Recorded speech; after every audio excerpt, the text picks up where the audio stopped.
Cuando toqué el timbre aquella tarde, nunca imaginé que sería recordada como la noche en la que mi propia nuera pidió que me echaran de la mesa por parecer una mendiga. Era la cena de cumpleaños de mi nieta Sofía, y yo había pasado toda la mañana preparando un pastel de zanahoria, el favorito de mi hijo desde que era pequeño. Era mi manera de sentirme útil, de seguir siendo parte de su vida, aunque últimamente, cada vez que hablábamos, notaba una distancia que no entendía. El portón se abrió con un chirrido, y fue Valeria quien me recibió. Su sonrisa era tensa, tan estirada que dolía mirarla. «Ah, señora María», dijo, sin disimular la incomodidad. No sabía que vendría tan temprano. Su forma de decir señora María siempre me recordaba que para ella no era familia. Era una intrusa con el mismo apellido que su esposo. Llevaba un vestido rojo y un peinado perfecto. Yo, en cambio, me sentía fuera de lugar con mi abrigo viejo y un moño improvisado. «Quería ayudarte un poco antes de la cena», le dije con la mejor sonrisa que pude.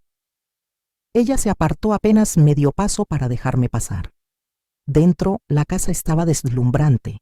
Mesas largas, copas relucientes, flores que olían a dinero. No era una simple cena infantil. Era una exhibición. Había invitados que no conocía.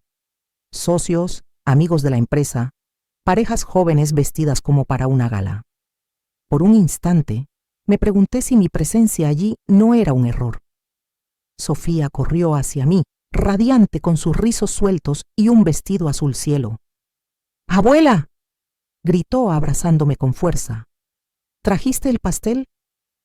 «Claro, mi amor, y también algo especial para ti». Le mostré una caja pequeña con una muñeca de trapo que había cosido a mano.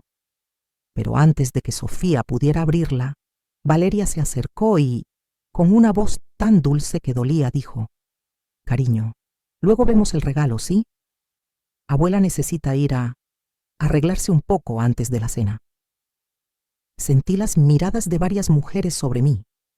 El vestido que llevaba era sencillo, sí, pero limpio.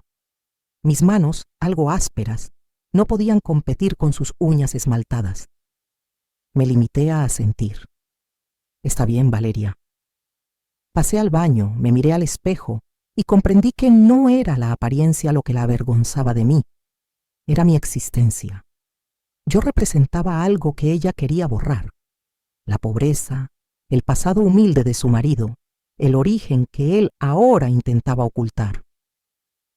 Cuando me senté a la mesa, me ubicaron en el extremo, lejos del centro de conversación. A mi derecha, un asiento vacío. A la izquierda, un hombre de negocios que no me dirigió la palabra en toda la noche.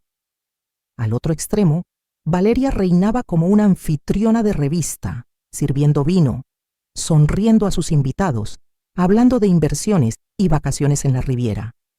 Mi hijo, Andrés, estaba a su lado. Cada vez que nuestras miradas se cruzaban, él me sonreía con culpa. Yo le devolvía la sonrisa, fingiendo que todo estaba bien. La comida era elegante: crema de espárragos, salmón con costra de almendras. No probé casi nada. No me pasaba la comida. Hablaban de cosas que me resultaban ajenas: bonos, criptomonedas, remodelaciones. Yo escuchaba en silencio, con mi servilleta doblada en las manos. Entonces Valeria levantó la copa y dijo: «A mi esposo, por su ascenso, y a nuestra familia, que cada día crece más». Todos brindaron, menos yo. No porque no estuviera feliz por Andrés, sino porque algo dentro de mí dolía. Él me había contado del ascenso 2 días después de conseguirlo, por teléfono, sin emoción, y yo entendí que el mundo de mi hijo ya no tenía espacio para mí. Cuando sirvieron el postre, Sofía volvió a correr hacia mí. Se subió en mis piernas y me susurró: «Abuela, ¿me cuentas el cuento de la flor que habla? Era nuestro ritual». Una historia que inventé cuando ella tenía 3 años. Pero apenas empecé a hablar, Valeria se puso de pie. «Sofía, cariño, no molestes a la abuela. Está cansada». «No me molesta», dije con calma. «Solo es un cuento corto». Valeria sonrió con los labios, no con los ojos. Por favor, María. Los adultos están conversando. Sofía hizo pucheros. Solo un cuento, mamá. He dicho que no. Su tono cambió, seco, como una orden. El silencio cayó sobre la mesa. Yo bajé la mirada avergonzada, y entonces una de las invitadas, una mujer de voz afilada, susurró algo que me hizo arder la piel. Parece una mendiga con ese abrigo. Todos rieron suavemente como si fuera un comentario inocente, pero Valeria no rió. Sonrió. Esa sonrisa suya, fría, venenosa. Luego levantó la mano y con una ligereza que me partió el alma dijo: «Seguridad, por favor. Acompañen a esta señora a la puerta. Creo que ya tuvo suficiente cena». Por un momento creí que bromeaba, pero dos hombres del personal de servicio se acercaron, indecisos. «Valeria», susurró Andrés, «¿qué estás haciendo?» «Evitar que se arruine la noche», respondió sin mirarlo. «Por favor, que se retire». Nadie se movió. El silencio pesaba tanto que podía oír el latido en mis sienes. Me levanté sola. Sofía empezó a llorar. «No echen a la abuela». Valeria se inclinó hacia ella. «Ya basta, Sofía. Es solo una invitada. Solo una invitada». Salí sin mirar atrás. El aire frío me golpeó la cara. Cuando llegué al coche mis manos temblaban tanto que apenas podía meter la llave en el contacto. Esa noche no dormí. Recordé cada palabra, cada gesto, y una idea empezó a crecer, lenta pero firme. Ya no iba a callar más. A la mañana siguiente, llegué a la oficina antes de las 6. El edificio de Nova Corp, mi empresa, se alzaba brillante en el amanecer. Lo había fundado hacía 30 años, empezando con un préstamo y un pequeño laboratorio de productos de limpieza ecológicos. Hoy era una multinacional con sedes en 3 países. Yo era la presidenta, aunque la mayoría no lo recordaba porque llevaba años delegando en mi equipo. Valeria, mi nuera, trabajaba allí también. Era gerente de relaciones públicas. Había conseguido el puesto gracias a su encanto social, como decían algunos. Nunca mencionaba mi parentesco con ella, y yo tampoco. Encendí mi computadora. Busqué su expediente, evaluaciones, bonos, quejas, 3 denuncias formales de acoso laboral en los últimos 12 meses, todas archivadas. La primera, de una secretaria de 59 años. La segunda, de un encargado de almacén de 63. La tercera, de una pasante que renunció sin terminar su práctica. Leí los informes uno a uno. El mismo patrón. Burlas, humillaciones, desprecio hacia quienes consideraba inferiores. A las 9, llamé a mi asistente, Clara. «Necesito los informes de todo el Departamento de Relaciones Públicas», le pedí.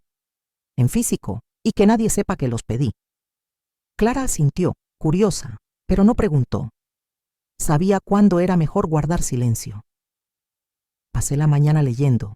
Cuando terminé, tenía una certeza. Valeria no solo me había humillado a mí, lo hacía con todos los que no encajaban en su molde.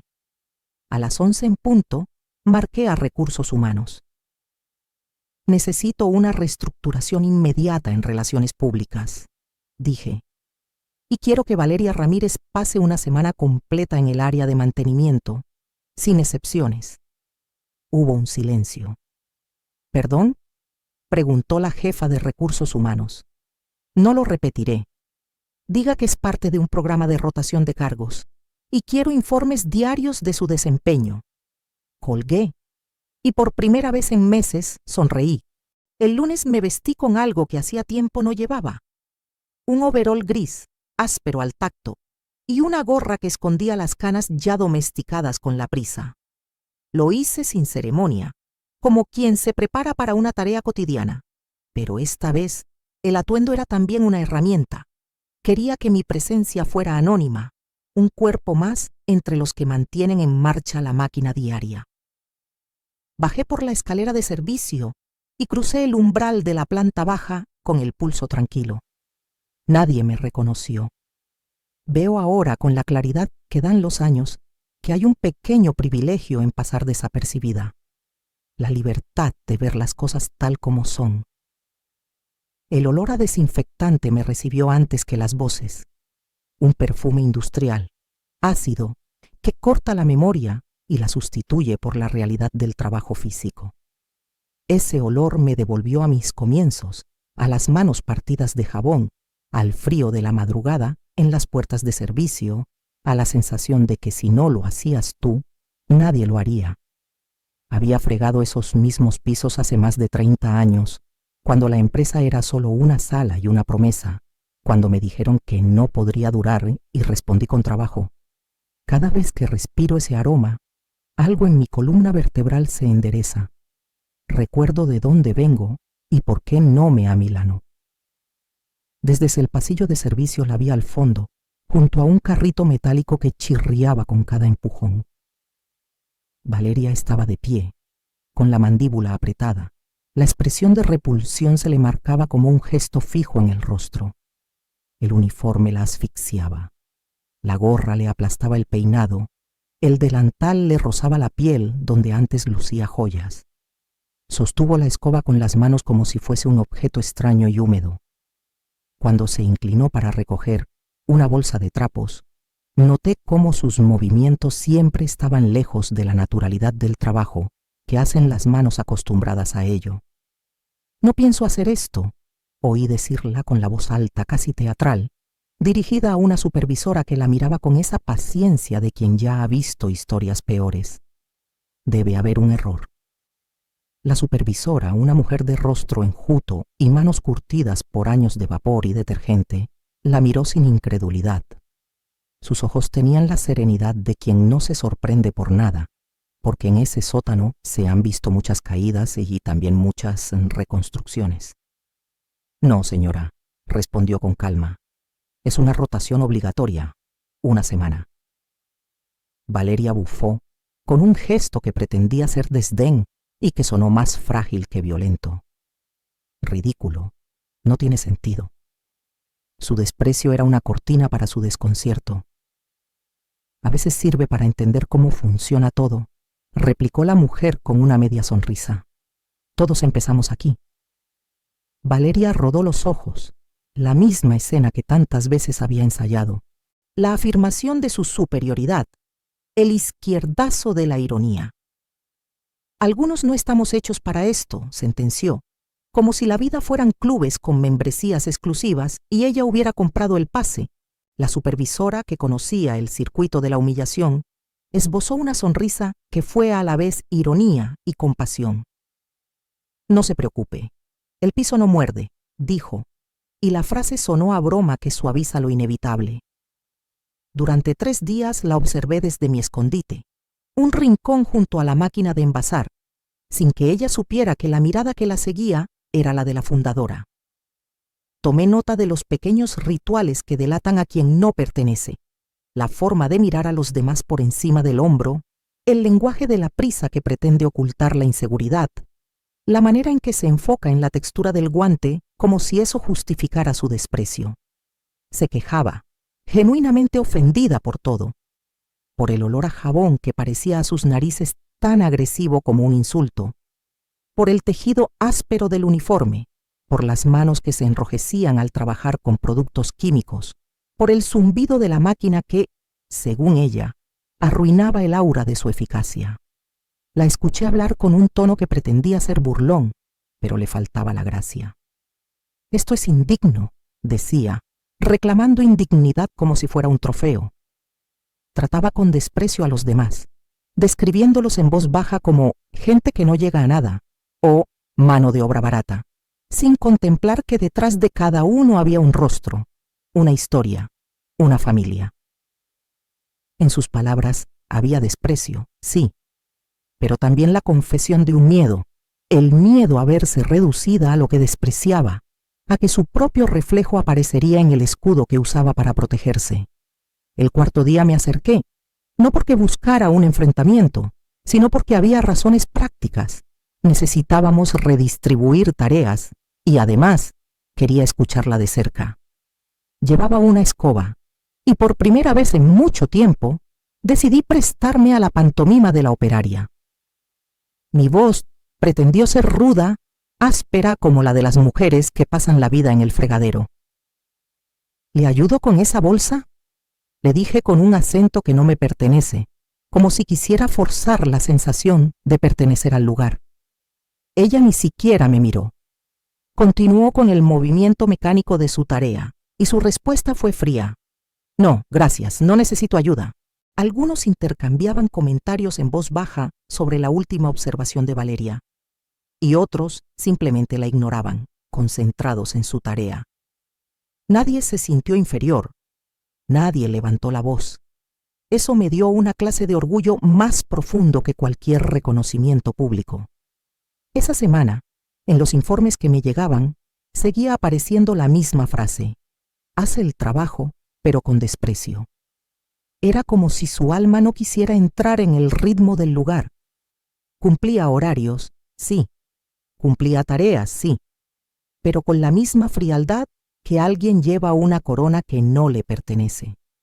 Yo, que conocía cada centímetro de ese sótano, sabía que la transformación no se alcanza con el castigo, sino con la experiencia sostenida, convivir con la rutina, escuchar las historias a la hora del café, recibir palabras sencillas que no humillan sino que reconocen. Aún así, confesé para mis adentros, preferí la observación al pulso de mando. No quería ajustar cuentas en la primera semana. Hay cosas que el tiempo, la repetición y la mirada ajena, esa mirada que no busca humillar sino señalar, las resuelven de formas que la ira y el juicio no alcanzan. Seguía viendo en Valeria la pugna entre su necesidad de prestigio y la posibilidad de aprender a mirar con ojos más humanos. Un día, mientras fregaba la última bandeja del turno, la escuché murmurar el nombre de su esposo con una mezcla de nostalgia y miedo. Si Andrés supiera. Y comprendí una vez más que en el fondo de su ira había una dependencia. No quería perder lo que había conseguido, aun cuando lo había conseguido a costa de los demás. Fue entonces cuando me di cuenta de que la lección no sería instantánea. Las caídas no siempre curan la soberbia, a veces la endurecen, pero también, a veces, dejan una semilla que con tiempo germina. Me fui esa tarde con las manos oliendo a jabón y el corazón pesado. No por el trabajo, sino por la evidencia de cuán difícil es que alguien reconozca sus sombras. Mientras subía las escaleras de servicio, miré atrás y vi a Valeria encorvada, centrando la mirada en la superficie metálica de una bandeja. No sé si estaba arrepentida, no sé si comprendería. Solo sé que por primera vez en semanas la vi ocupar un lugar que no había elegido por vanidad, y que eso por sí solo empezaba a ser algo parecido a un comienzo. Algunos intercambiaban comentarios en voz baja sobre la última observación de Valeria, y otros simplemente la ignoraban, concentrados en su tarea. Nadie se sintió inferior. Nadie levantó la voz. Eso me dio una clase de orgullo más profundo que cualquier reconocimiento público. Esa semana, en los informes que me llegaban, seguía apareciendo la misma frase: hace el trabajo, pero con desprecio. Era como si su alma no quisiera entrar en el ritmo del lugar. Cumplía horarios, sí. Cumplía tareas, sí. Pero con la misma frialdad que alguien lleva una corona que no le pertenece. Yo, que conocía cada centímetro de ese sótano, sabía que la transformación no se alcanza con el castigo, sino con la experiencia sostenida. Convivir con la rutina, escuchar las historias a la hora del café, recibir palabras sencillas que no humillan, sino que reconocen. Aún así, confesé para mis adentros, preferí la observación al pulso de mando. No quería ajustar cuentas en la primera semana. Hay cosas que el tiempo, la repetición y la mirada ajena, esa mirada que no busca humillar, sino señalar, la resuelven de formas que la ira y el juicio no alcanzan. Seguía viendo en Valeria la pugna entre su necesidad de prestigio y la posibilidad de aprender a mirar con ojos más humanos. Un día, mientras fregaba la última bandeja del turno, La escuché murmurar el nombre de su esposo con una mezcla de nostalgia y miedo. Si Andrés supiera. Y comprendí una vez más que en el fondo de su ira había una dependencia. No quería perder lo que había conseguido, aun cuando lo había conseguido a costa de los demás. Fue entonces cuando me di cuenta de que la lección no sería instantánea. Las caídas no siempre curan la soberbia. A veces la endurecen. Pero también, a veces, dejan una semilla que con tiempo germina. Me fui esa tarde con las manos oliendo a jabón y el corazón pesado. No por el trabajo, sino por la evidencia de cuán difícil es que alguien reconozca sus sombras. Mientras subía las escaleras de servicio, miré atrás y vi a Valeria encorvada, centrando la mirada en la superficie metálica de una bandeja. No sé si estaba arrepentida. No sé si comprendería. Solo sé que por primera vez en semanas la vi ocupar un lugar que no había elegido por vanidad y que eso por sí solo empezaba a ser algo parecido a un comienzo. El viernes amaneció gris, con esa claridad indecisa que anuncia lluvia. Era el tipo de día en que el aire parece más pesado y hasta los ascensores se mueven con cierta lentitud. Había pasado casi un mes desde que Valeria bajó a mantenimiento y aunque en teoría cumplía con sus tareas, yo sabía que lo hacía sin alma, sin aprendizaje, como quien marca el tiempo hasta que la vida le devuelva el trono perdido. Esa mañana tomé una decisión, no improvisada, no impulsiva, una decisión pensada, medida, inevitable. Si seguía permitiendo que el silencio cubriera lo ocurrido, la lección se perdería, y con ella el sentido de todo lo que habíamos vivido. Así que la mandé llamar a la oficina principal, pero no a la mía. Quise que fuera a la sala de juntas, ese salón amplio del piso más alto, con ventanales que miran la ciudad como si el horizonte mismo estuviera a su disposición. No lo hice por dramatismo, lo hice porque ese recorrido, desde el sótano hasta la cima del edificio, sería en sí mismo un espejo. Quería que cada paso por los pisos superiores le recordara lo lejos que había caído, y más aún, cuánto había contribuido ella misma a esa caída. El ascensor tardó en subir. Pude imaginarla en el interior mirando su reflejo en la pared metálica, intentando recomponer la compostura, ensayando alguna explicación que sonara convincente. Quizá hasta se había puesto el labial rojo que tanto usaba en las reuniones, como si el maquillaje pudiera devolverle autoridad.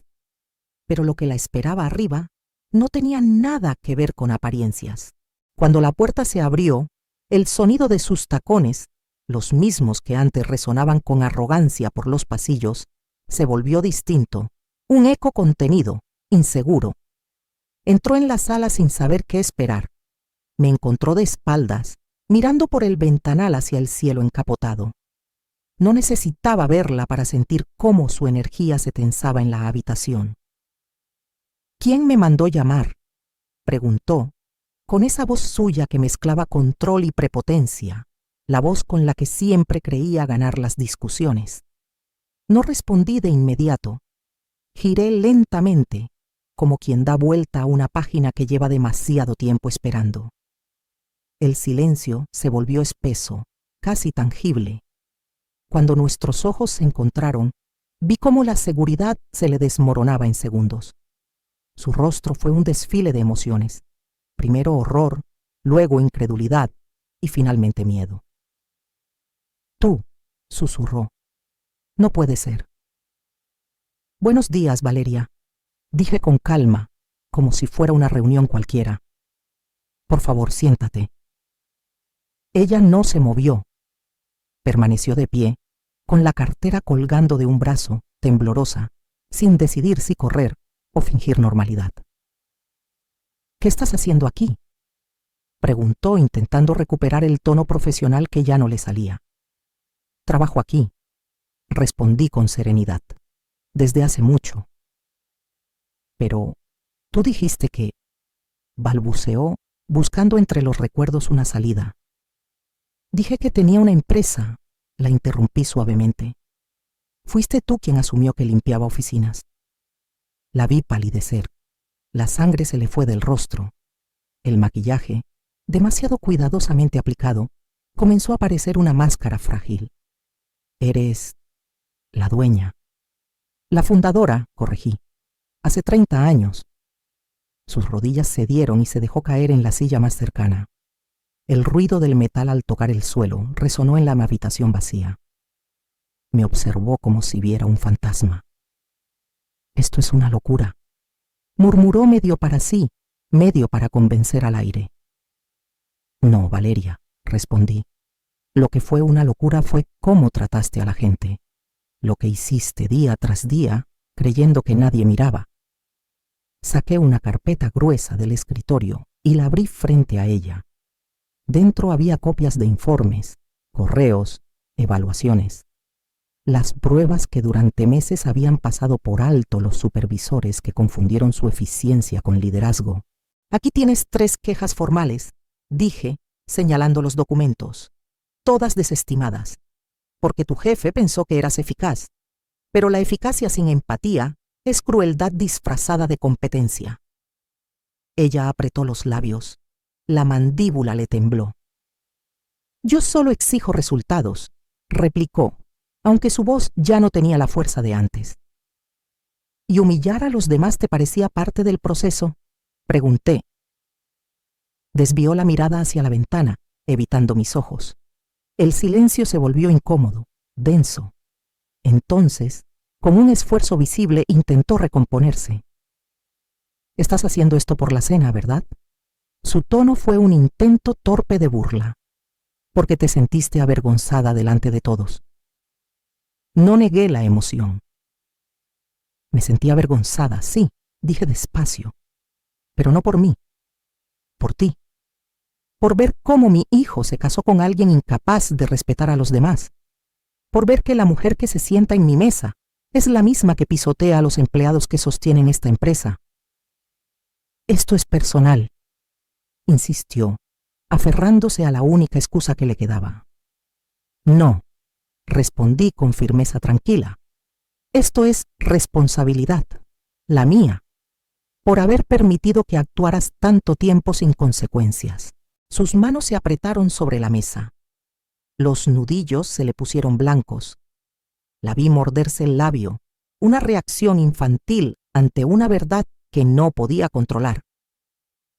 ¿Vas a despedirme?, preguntó, con un temblor que apenas disimulaba la furia.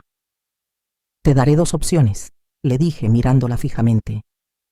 Puedes renunciar hoy mismo y llevarte una carta de recomendación que hable de tu talento, o puedes quedarte en mantenimiento hasta que aprendas lo que significa el respeto. Sus labios temblaron. Intentó sostener mi mirada, pero no pudo. Eso es abuso de poder, susurró. No, contesté. Es justicia. En ese instante la palabra cayó como un sello en el aire. Justicia. No venganza, no revancha, justicia. Valeria se levantó de golpe como si el suelo la quemara. Andrés sabrá lo que estás haciendo, te juro que lo sabrá, amenazó aferrándose a su último refugio. Ya lo sabe, mentí con calma sin titubear, y aprueba mi decisión. La mentira la detuvo como un golpe invisible. ¿Qué?, balbuceó. Le mostré las denuncias. Está al tanto de todo, añadí, mirándola sin pestañear. La expresión de su rostro cambió de inmediato, del enojo al pánico, de la furia al desconcierto. Era como si el suelo se abriera bajo sus pies. No, él me ama, dijo en un tono tan bajo que sonó más a súplica que a convicción. Tal vez, respondí sin crueldad, pero amar no significa encubrir. Esa frase la desarmó por completo. Su mirada antes altiva se nubló. Bajó los hombros, respiró con dificultad.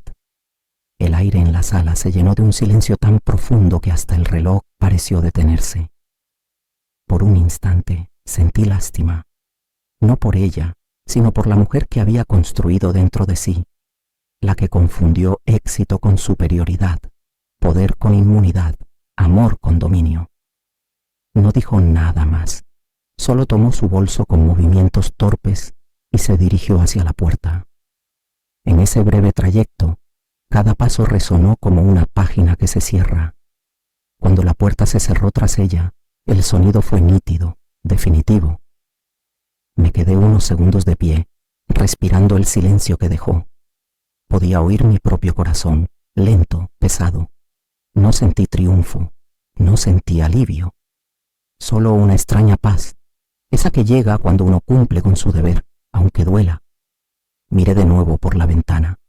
Afuera, la lluvia empezaba a caer, lenta, constante, limpiando los cristales del edificio.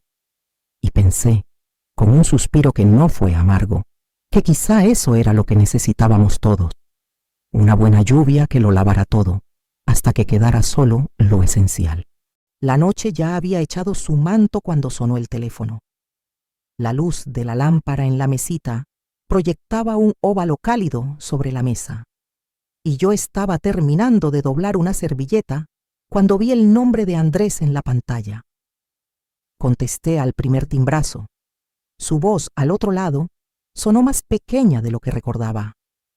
«Mamá», empezó, y en ese «mamá» cabía todo el cansancio de semanas. Valeria me contó todo. Me permití un silencio breve, apenas lo suficiente para ordenar las piezas en mi cabeza. No era que no sospechara lo que ella le habría dicho. Era que necesitaba oírlo decirlo de su boca, con la voz que había escuchado de niño cuando me pedía consuelo. «¿Qué te contó?», pregunté, sabiendo que la retórica era casi innecesaria. Las palabras se me iban ya por el tono de Andrés. «Dice que la estás castigando», respondió, con ese tono de alguien que repite un argumento ajeno antes de procesarlo. «Que la odias, que la humillas». Su frase fue como un pequeño golpe en el pecho. Podía imaginar con claridad casi dolorosa la versión que Valeria le había construido. Yo como una mujer vengativa, una figura oscura que se había ensañado por orgullo. Suspiré, porque había agotado ya la energía de las explicaciones repetidas y porque sabía que, en ese momento, lo más necesario no era un alegato sino una mano, una claridad. «¿Y tú, hijo, qué crees?», le dije en voz baja. Hubo un silencio largo al otro lado de la línea. Pude oír su respiración, un ritmo desigual como de quien intenta ordenar pensamientos que se golpean entre sí. El silencio fue más elocuente que cualquier palabrería. Me vi a mí misma, en la cocina, con la luz baja, sumando años de paciencia y errores, recuerdos de noches en vela, tardes de palabra rota. Pensé en cómo, durante años, había preferido la discreción para no herirlo, cómo había renunciado a dramáticas revelaciones por proteger su sueño de normalidad. Y ahora él me pedía que fuera la culpable de su malestar con la mujer que había elegido. «Quiero creer que no eres capaz de hacerle daño a nadie», dijo al fin Andrés, con una voz que imploraba algo parecido a la fe. Aquellas palabras estaban cargadas de esperanza y de miedo. Supe que en su interior se libraba una batalla, el amor por la mujer con la que compartía su vida, frente al recuerdo de la madre que había sido su refugio. Comprendí entonces que no se trataba solo de pruebas y declaraciones. Se trataba de lealtades entrelazadas, de la frágil geometría del afecto humano. «No le hice daño, Andrés», contesté con calma, procurando que mi voz fuera un puente y no una muralla. «No le cause un daño físico ni la humillé por diversión. Lo que hice fue ponerla frente a sí misma. Le ofrecí opciones, la confronté con sus actos. Si eso duele, es porque sus actos también han lastimado a otros». Hubo otro silencio, pero esta vez era un silencio de procesamiento. Podía oír cómo Andrés jugaba mentalmente con mis palabras, midiendo peso y consecuencias. A través del teléfono, me habló de la entrevista que Valeria le había dado esa tarde, de cómo había presentado la historia con heridas resentidas, de cómo había pintado mi acción como un castigo personal. Me dijo también, con una voz quebrada, que la había visto llorar, que le había pedido que comprendiera que su orgullo había sido herido. «Lo vi, mamá», dijo. «La vi temblando y me dijo que la empresa se había ensañado con ella. Me contó que la gente la miraba distinto, que sentía vergüenza. Mientras hablaba, mi corazón se contrajo, no por su relato, sino por la evidencia de cuánto había dolido todo esto en él. Era duro escuchar cómo la culpa y la confusión lo habían consumido. Quise explicarle que la vergüenza a la que se refería Valeria no era una sensación inocente. Era la consecuencia de acciones que ella había ejercido contra otros durante mucho tiempo. Le hablé de las denuncias, de los correos, de las transferencias injustas y de cómo yo había esperado a que la empresa actuara, hasta que comprendí que si no lo hacía, la injusticia seguiría su curso. No quiero que pienses que busco venganza, le dije. Esta no es una revancha personal, es una obligación. Si permitimos que alguien pisotee la dignidad de otros impunemente, somos cómplices. Mi responsabilidad es proteger a quienes no pueden alzar la voz. Él respiró hondo. Se escuchó un rumor, como si en el silencio de la noche algo crujiera. Quizá un mueble, quizá su propio mundo interno. Temí que mi explicación sonara fría, académica. Temí que él no entendiera el hilo ético que me movía, porque en el fondo, su amor por Valeria le nublaba la lectura de las consecuencias de sus actos. Entiendo lo que dices, murmuró Andrés, pero oírlo de ti me hace daño. No quiero creer que la mujer a la que amo pueda ser la que describen. Me cuesta aceptarlo. En su voz noté la rendija de la duda, ese punto donde la lealtad a la pareja se resquebraja. Le hablé entonces como madre, no como jueza. Le conté de pequeñas cosas que él había olvidado o que nunca había visto. La forma en que Valeria se reía de una secretaria delante de todos, la llamada que hizo para quejarse de una limpiadora por no mover una silla a su capricho, el correo en el que preguntaba por qué aún se mantenían dinosaurios en la plantilla. Eran detalles que, sumados, dibujaban un patrón. No eran invenciones, eran testimonios. No necesito que me creas solo por mis palabras, le dije. Puedo mostrarte los documentos, las fechas, los testimonios.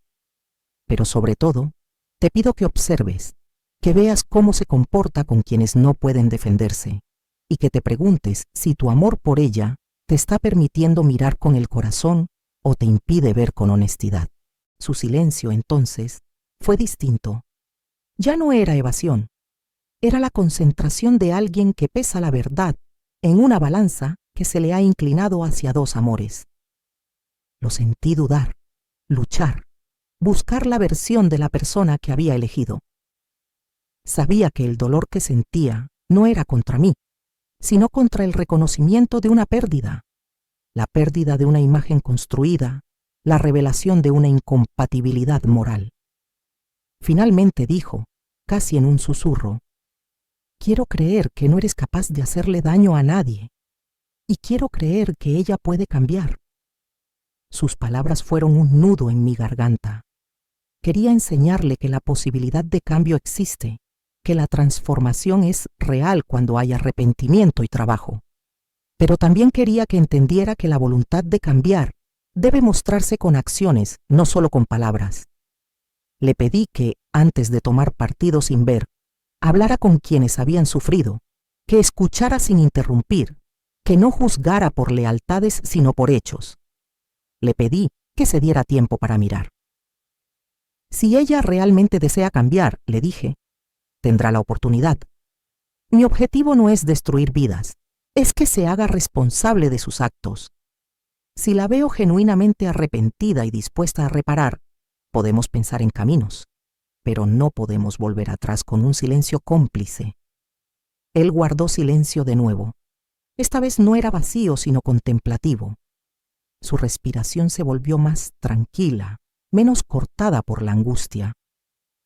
Me confesó, con voz más firme, que temía perder a Valeria, que no sabía si su matrimonio resistiría la verdad. Le dije que perder a alguien por sostener la dignidad no es lo mismo que perderlo por rencor, que si una relación no soporta la verdad, quizá no era una relación que mereciera permanecer. No respondió de inmediato. Su silencio final fue un lamento suave, la resignación de quien comprende que las certezas de su vida pueden tambalear.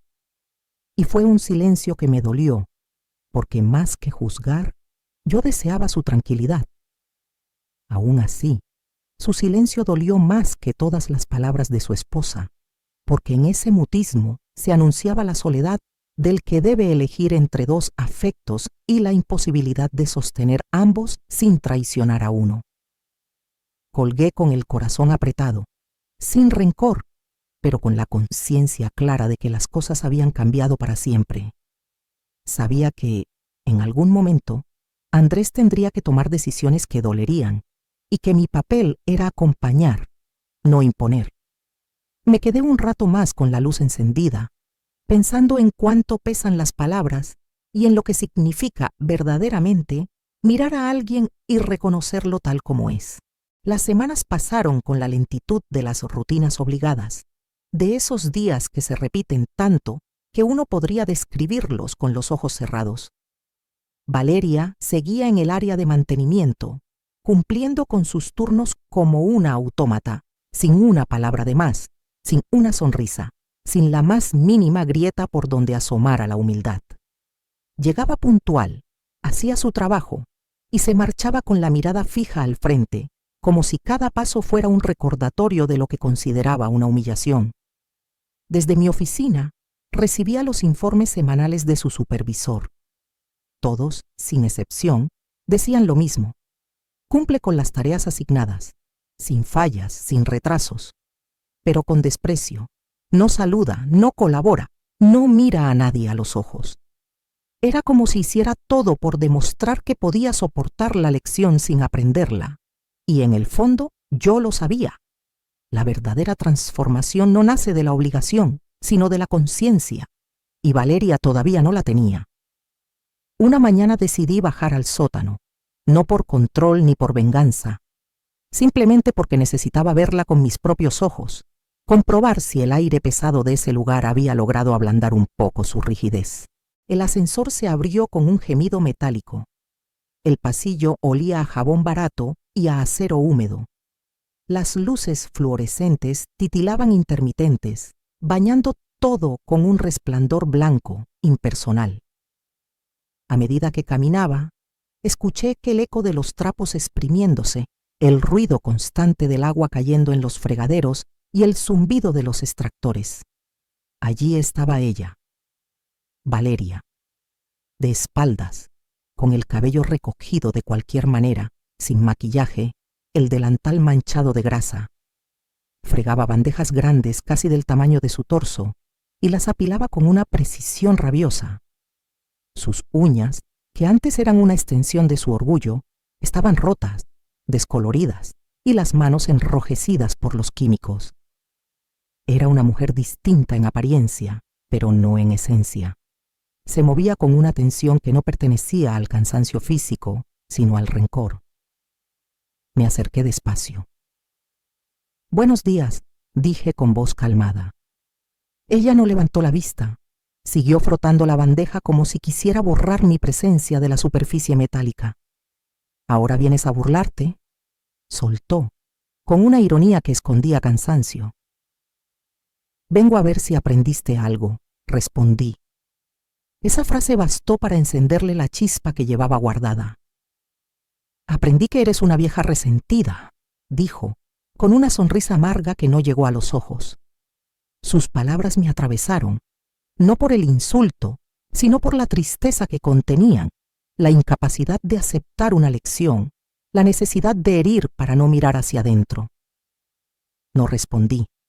Solo la observé mientras continuaba hablando, su voz subiendo de tono con cada palabra. Y en ese instante me di cuenta de que, más allá de su soberbia, había algo roto. Valeria no sabía quién era sin el aplauso de los demás. Su valor dependía del brillo, del juicio ajeno. Su arrogancia era un escudo, su orgullo una máscara. «Lo sé mejor que tú», le respondí al fin. Ella frunció el ceño, desconcertada, pero yo seguí. «Fregué esos mismos pisos cuando tú todavía usabas uniforme escolar. Mi voz era tranquila, pero firme. Fui la primera en llegar y la última en irme. Escuché órdenes que dolían más que el cansancio. Aprendí a sonreír cuando me trataban como si no existiera. Me gané cada centímetro de respeto, con las manos agrietadas y el alma entera. Valeria abrió la boca, pero no salió sonido alguno. Yo continué sin levantar la voz. Si hoy tienes un empleo aquí, es porque este edificio lo construyeron personas como las que desprecias. Las que limpian cuando todos se van, las que preparan café que nadie agradece, las que cargan cajas para que otros presenten informes. Ellos sostienen el lugar que tú crees dirigir y no piden más que ser tratados con humanidad. El silencio se hizo tan profundo que podía escucharse el goteo del fregadero. Valeria se quedó inmóvil, la mirada perdida en algún punto entre la bandeja y el suelo. Su respiración era rápida, entrecortada. Por un segundo pensé que iba a decir algo, una disculpa, una defensa, un simple no lo sabía, pero no dijo nada. Solo bajó la vista. Esa fue la primera vez que vi en ella una grieta real. No era humildad todavía, pero sí el asomo de algo parecido a la culpa. Me di la vuelta sin esperar respuesta, no porque quisiera marcharme con la última palabra, sino porque entendí que ya no había nada más que decir. Algunas lecciones necesitan silencio para florecer y otras jamás lo hacen. Mientras caminaba por el pasillo, el sonido de mis pasos se mezcló con el murmullo lejano de los empleados, las risas apagadas de quienes trabajaban sin ser vistos. Pensé en ellos, en mí, en todas las mujeres que alguna vez fueron menospreciadas por hacer un trabajo que sostiene al mundo. Sabía que Valeria en ese momento aún no lo entendería, pero también sabía que la vida, tarde o temprano, cobra su deuda. Y a veces, las verdaderas lecciones no las da el maestro, sino el propio silencio que queda después de haberlo perdido todo. Un mes después de aquella revelación en la empresa, recibí un mensaje de Andrés. Era corto, seco, de esos que no necesitan adornos porque el peso de lo que encierran ya se siente antes de leerlo completo. Necesitamos hablar.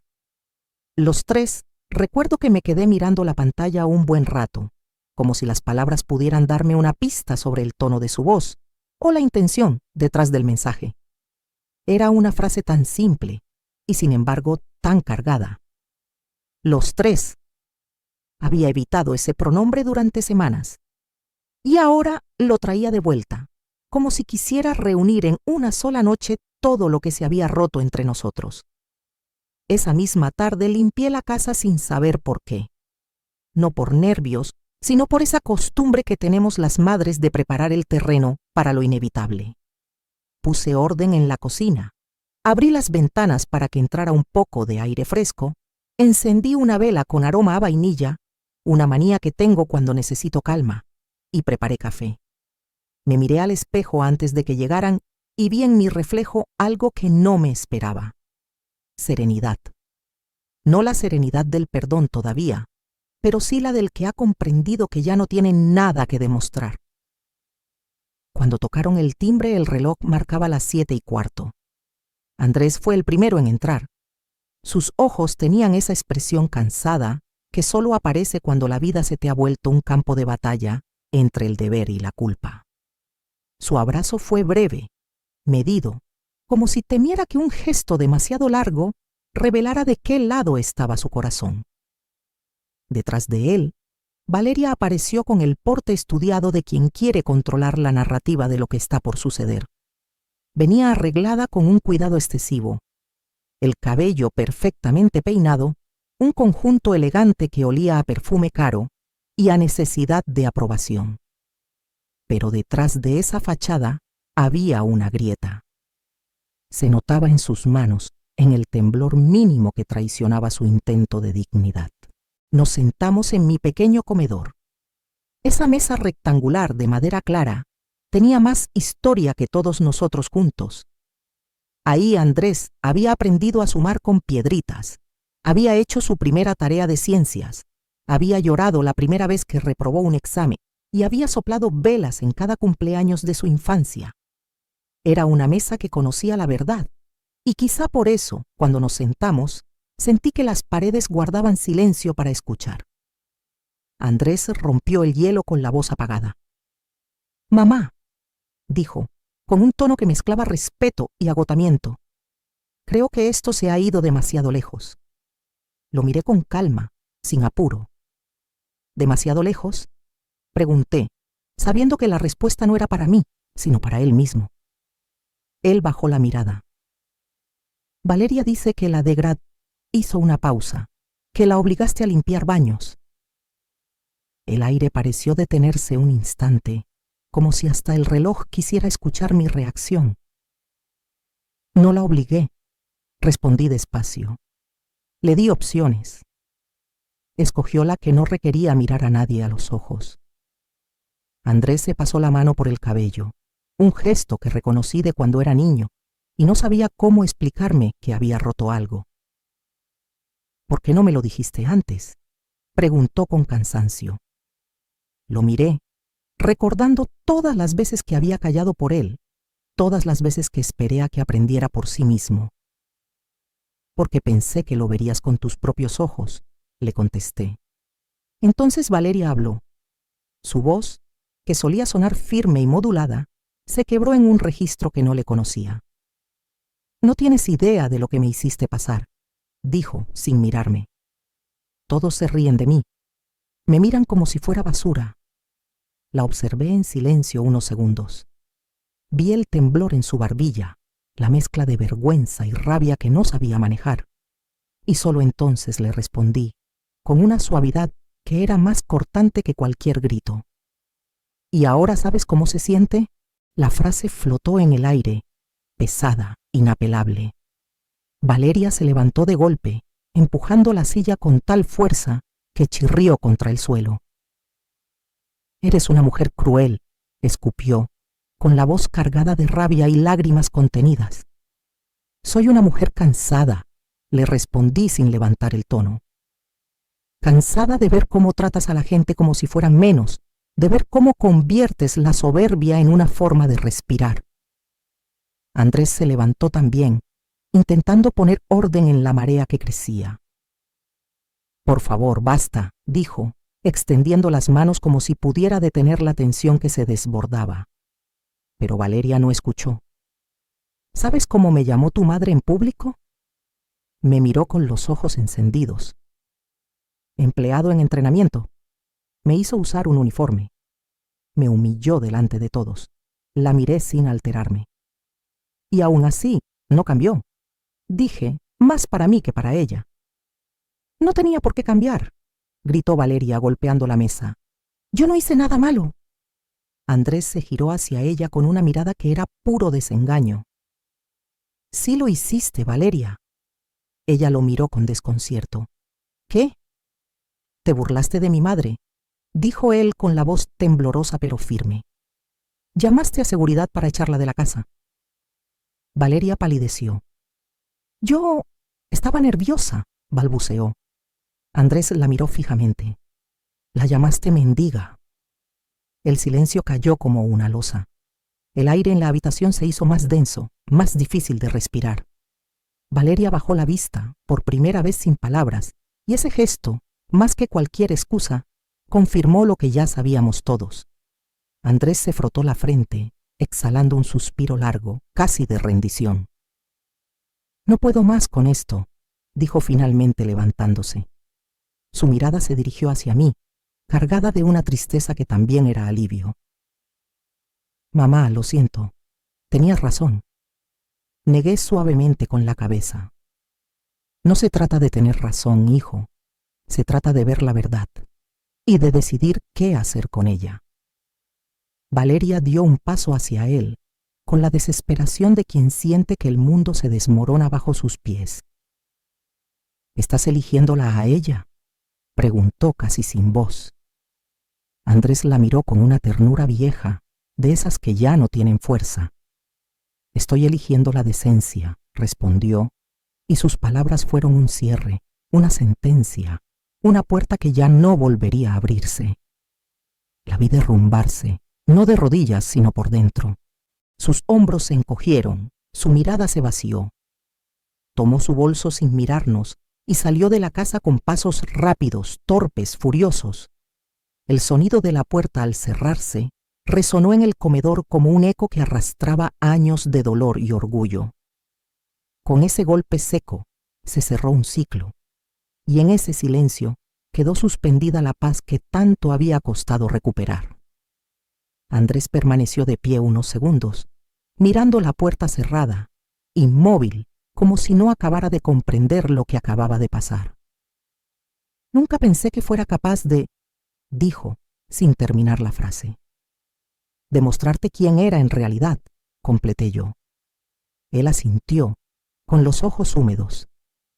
¿Crees que la gente cambia, mamá?, preguntó después de un largo silencio. Algunos sí, dije, observando el reflejo de la vela en el cristal de la ventana. Otros solo se esconden detrás de palabras nuevas, pero siguen siendo los mismos. No dijo nada más. Se sentó de nuevo y tomó su taza de café, que ya estaba fría. Nos quedamos así, en silencio, compartiendo la sensación de un final inevitable. No era un triunfo ni una derrota. Era simplemente la verdad poniéndose en su sitio. Afuera, la noche caía sin ruido, y por primera vez en mucho tiempo sentí que la casa respiraba en calma. Pasaron los meses como quien cose hilos invisibles, sin estridencias, pero con nudos que se deshacían poco a poco. Valeria presentó su renuncia en una hoja escueta y fría. Unas líneas mecánicas que hablaban de motivos personales y agradecimientos protocolarios. No buscó matices, ni explicó, ni ofreció la sombra de una disculpa. La carta fue entregada por correo electrónico, su firma, una forma que daba por terminada una historia en la que ella misma había sido la única artífice de su salida. Hubo rostros que la miraron pasar en los pasillos, cabizbajos. Hubo otros que respiraron con alivio. Pero, sobre todo, hubo un signo definitivo: el silencio. No el silencio de los rencores, sino el silencio limpio que queda cuando una tormenta se aleja. La ausencia de Valeria dejó un hueco que pronto se llenó de verdades incómodas. Las conversaciones que antes se mediaban con evasivas empezaron a desanudarse. Se dijeron cosas que dolían y que al decirlas perdían parte de su filo. Andrés, que había vivido demasiado tiempo en la penumbra de la indecisión, tomó otra decisión. El matrimonio se rompió. El divorcio fue un trámite que vino después de muchas noches en vela, de preguntas sin respuesta y de la lenta realización de que dos personas pueden quererse y, aún así, no poder sostener la verdad de sus actos. La ruptura no fue triunfal, fue triste, necesaria y, al final, liberadora. La custodia de Sofía quedó en manos de Andrés, como si la vida hubiera querido devolvernos algo de lo que nos había sido arrebatado. Para mí fue un gesto que significó reparación y confianza. Mi hijo eligió hacerse cargo del ser más inocente y luminoso que teníamos en común. Al principio temí que la convivencia volviera a ser un campo minado de reproches pasados, pero ocurrió lo contrario. Andrés se acercó con cautela y con verdad. Empezamos a hablar otra vez, a compartir responsabilidades y pequeñas rutinas que reconstruyen los afectos. La compra de leche los sábados, la tarea de leer cuentos antes de dormir, el ritual de poner orden en la cocina después del caos del fin de semana. Poco a poco, nuestras vidas comenzaron a sanar. No fue una curación rápida ni perfecta. Fue más bien un trabajo constante de pequeñas reparaciones cotidianas. Volví a ser abuela María, o la abuela que muchos conocían sin el adjetivo de indeseada, y recuperé el lugar que nunca me perteneció por etiqueta, sino por amor. Sofía cruzó ese puente con la naturalidad de los niños. Un fin de semana venía a mi casa, al siguiente la visitábamos nosotros. Aprendimos a confeccionar nuevos recuerdos, tardes de horneado que terminaban con la harina en las narices, tardes de cuentos en la cama con linternas bajo las mantas, domingos de parque donde el tiempo parecía detenerse. Sofía y yo desarrollamos un pequeño universo propio. Hacíamos pasteles que nunca salían perfectos, capas torcidas, glaseado desigual y, sin embargo, deliciosos. Contábamos historias donde las princesas preferían aprender a construir puentes antes que esperar príncipes. Inventábamos personajes que resolvían problemas con ingenio y ternura.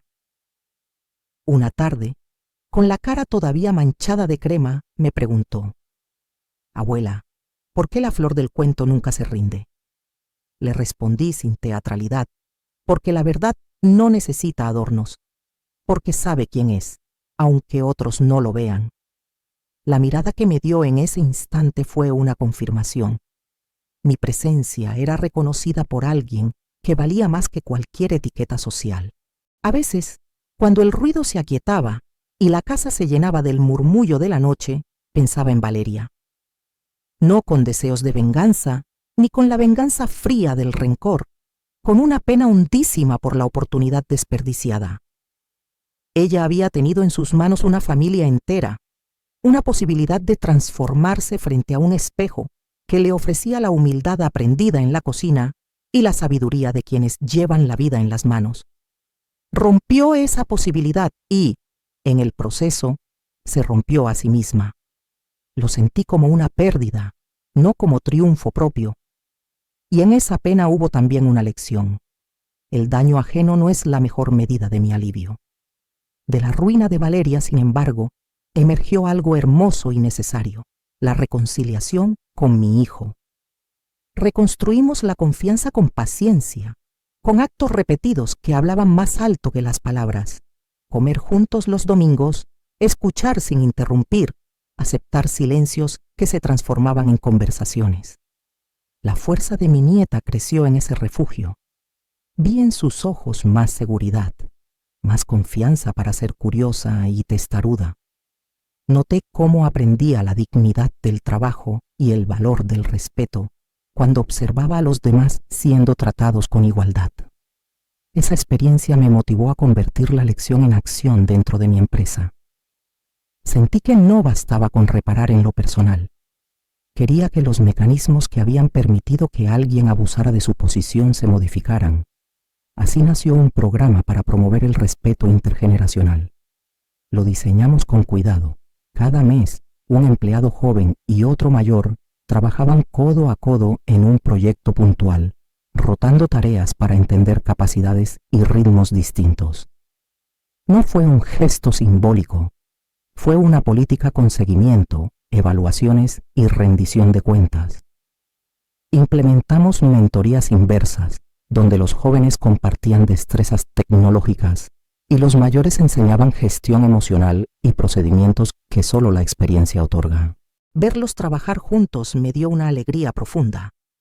Los veía repetir gestos que yo misma había sentido en mis primeras décadas, explicar con paciencia, aprender con curiosidad, bromear con complicidad.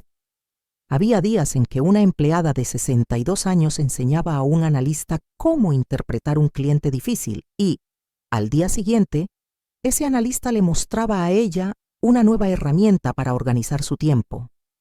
Hubo resistencia al principio, sí, cambios que requieren tiempo, pero también nacieron historias pequeñas. Un joven que, gracias a la guía de una compañera mayor, descubrió el valor de la precisión. Una señora que, al sentirse valorada, retomó un curso que había abandonado y hoy lidera un equipo de limpieza con orgullo y reconocimiento. Cada vez que recorro los pasillos y los veo en esas parejas improbables que terminan en amistad, recuerdo cuánto me costó llegar hasta aquí. Recuerdo la vergüenza en aquella mesa, la carta fría, el silencio y luego la lenta reparación. Y me conmuevo porque sé que esas políticas no solo transforman procesos laborales, curan humillaciones que, como las mías, quedaron grabadas en la memoria colectiva. Ver a empleados de distintas edades compartir un café y reír, contar anécdotas de vida y reconocer el valor del otro, me confirma que el cambio, aunque tardío, es posible. No digo que todo esté perfecto.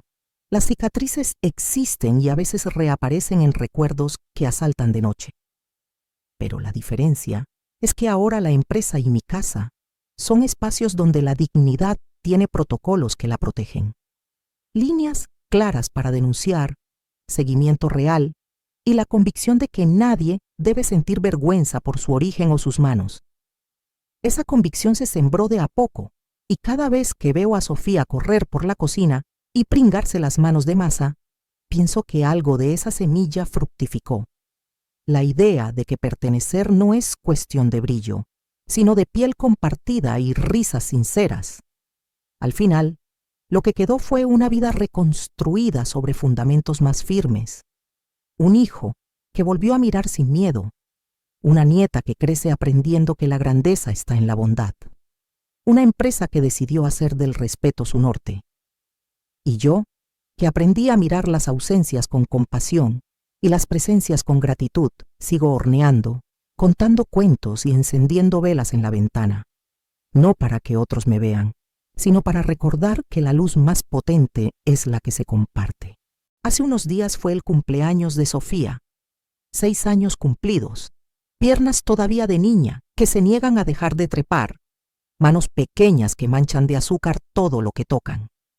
Esta vez la cena la hice yo en mi casa, la casa que durante décadas fue el eje de nuestros cumpleaños, la que huele a masa de galleta y a detergente bien enjuagado. No quise grandes adornos ni manteles impecables. Puse una mesa sencilla en el comedor, con platos desiguales heredados de distintos tiempos. Uno con una pequeña grieta por el borde, otro con una flor pintada que ya no reproduce el color original, y servilletas dobladas sin ninguna pretensión. Quería que todo fuera como antes, imperfecto, honesto, con la memoria de cada marca en la loza.